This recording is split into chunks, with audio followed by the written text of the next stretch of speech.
पिता है तो बच्चे की सारा सपना है। पिता है तो बाजार की सब खिलौना अपने हैं। अंदर बंधु हिंदी साहित्य उदार प्रस्तुत कविता समस्त मातार भूमिका मने पकाई देता है। ये जानो बापा सब महानती तांकर की अवतार एक भावे छाती विद्यार्थी की जाउछि। भद्रक जिला धामनगर ब्लॉक सहस्त्र पंचायत माझी साइड सबत कामाची और सागर कामाची कमाई जीवन ठीक केमिति बापा सरद दुर्गत करे सुग्रह करे चले बापा करे मां से बने लगातार हमासा जहां किछि रोजगार करते परिवार चलता हे दुई मास तले से भी पक्ष भाकर चला एबे मां बापा को बिना दुई बच्चा सब भंगा दतरा ठेकादार काठी करे चार छकर सेत्रे पुणी पैसा टका नथिले खाऊ भी कर चला कांठ माटी खसगला परे खाली बास जानुछि छपररू नाड़ खसी जिबा परे चंद्र सूर्य एकाठी घर भीतर प्रवेश करछथि ताहा भीतर जीवन चलछि दुई ता संग चाहना कुचनेता समान ऊपरे दास दीदी मां को नारे आशीर्वाद प्रधानमंत्री आवास योजना को हमारा मान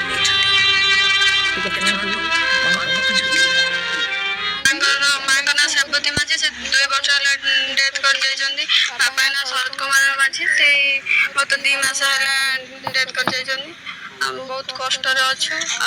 मां को नारे गोटे घर आसीतिला कि एटा पंचायत ऑफिस रे नोटिस आथिला हम जानछु जे मां को नारे गोटे घर आसी बोली से घरटा हमें से ग्राम को सरपंच आसी के कहले कि जे आपण 3 मास रे किस्ती दियंतो 30,000 टका आ किछि डॉक्यूमेंट दबा पय कहथिले। बाबा मां ना दे हम बहुत कष्ट जलतो हम केमिति 30,000 टका बणी के देबो तापर किछि दिन परे हमर जे वार्ड मेंबर अछंती तांको जरे हम वीडियो पाखो एप्लिकेशन लिखथिलु वीडियो जे हम एप्लिकेशन ग्रहण करले नै त सटा हम कहले कि जे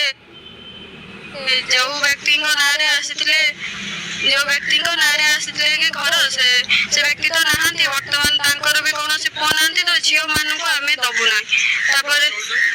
वर्तमान हम ट्यूशन करूछु मो बड़ भौणी जे अछंती से टेलरिंग करंती सेथिरे हमें मां को नारे आसीथिबा घर खंडी कर देबा कि सरपंच को पाखल को 3 किस्ती 30,000 टका देबा को दाबी करथिले निजे तो दुइयोरी खाइबा को जोगाड़ करे पारथि सेथिरे पुनी 30,000 टका कोठो आनिबे ए टका न देई परिबारु ताको घर को आउ को देई देले बोली अभियोग करछथि। घरटी ताको मां को नारे आसीछि सता हेले ताको मां को अकाउंट बदलले अन्य अकाउंट को टका ट्रांसफर होतबा से जानबा पाइछथि। मां को नारे गोटे घर आस्तिला मां को 2 वर्ष डेथ हेछि बापा को भी 2 मास डेथ हेछि सरपंच कहले जे नोची लोक मां को घर आसी बोले पंचायत ऑफिस रे नोटिस करला सरपंच कहले जे तमे डॉक्यूमेंट दियो आ 3 किस्त रे 30,000 टका दबो हम दी भौणी बापा गला पर हम कष्ट रे चलुछु तते हम से कहले पैसा मांगिले हम तो पैसा दे पारे बोली किस दिन पर जो हम वार्ड मेंबर को जरिए वीडियो को बोलो वीडियो को जंजे हम एप्लीकेशन देथिलो हम एप्लीकेशन ग्रहण करलेनी बोले जे तमे पुओ जाना तो घर आस्तिला तांको से तो तांकर तो डेथ हेछि आ जियम को घर दिया जीवनी तांकर पुओ थिले तांको घर दिया जाइतांते से हम एप्लीकेशन ग्रहण करलेनी ताकि किस दिन पर जानलो जे हम पैसाटा अन्य जन अकाउंट को ट्रांसफर हेछि बोली। बड़झियो स्वागतिका नर्सिंग पढ़ुଥିଲେ ହେଲେ ବାପା ଚାଲିଯିବା ପରେ ପାଠ ପଢା ଛାଡ଼ି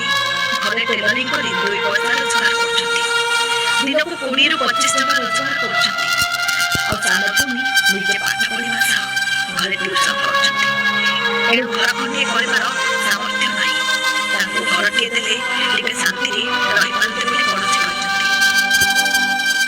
ସାଗରିକା ସ୍ୱାଗତିକା 2 ଭଉଣୀ ରହିଲେ एक पानी खाली साहस कर नुहे कि मुझे नुहे पूरा पंचायतवासी अंचल समस्त बर्तमान मन दुख भरी जाइए समस्त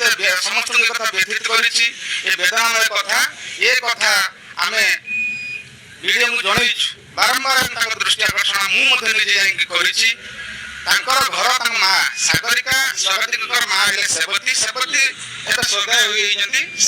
ସେମିତି ନାହାନ୍ତି ତାଙ୍କ ବାପା ବି ନାହାନ୍ତି 2 ଜଣ ଚାଲିଗଲା ପରେ ବର୍ତ୍ତମାନ ସେ 2 ଝିଅ ଏକ ପ୍ରକାର ନିଃସ୍ୱ ଅବସ୍ଥାରେ ଅଛନ୍ତି ସେମାନେ ପାଠ ପଢୁଛନ୍ତି ତାଙ୍କ ରୋଜଗାର ବି ନାହିଁ ଆପଣମାନେ ଯାଇଥିଲେ ଆପଣମାନେ ଦେଖିଛନ୍ତି ସେ ଘରର ସିଚୁଏସନ କ'ଣ ଭିତରେ ଜହ୍ନ ତାରା ସୂର୍ଯ୍ୟ ସବୁ ଦେଖା ହେଉଛି ଟିକେ ପବନ ହେଲେ ପାଖ ପଡ଼ୋଶୀ ଘରେ ସେମାନେ ଆଶ୍ରୟ ନେଉଛନ୍ତି ଏ ପରିସ୍ଥିତି ସ୍ଥଳେ ସାସପୁର ଗ୍ରାମ ପଞ୍ଚାୟତରେ ଯିଏ ଆମର ଲୋକ ପ୍ରତିନିଧି ରହିଲେ ସେ ତାଙ୍କୁ ମାଗିଥିଲେ 30,000 ଟଙ୍କା ଯେ 3 କିସ୍ତିରେ ତମେ 10,000 ଦିଅ ଏବଂ କାଗଜ ପତ୍ର ଦିଅ ଆମେ ତମକୁ ଘର ଦେବୁ। ସାଗରିକା ଆଉ ଜଗତୀଙ୍କ ସମସ୍ୟା ସମ୍ପର୍କରେ ଆମେ ସେମାନଙ୍କର ଭିଡ଼ିଓ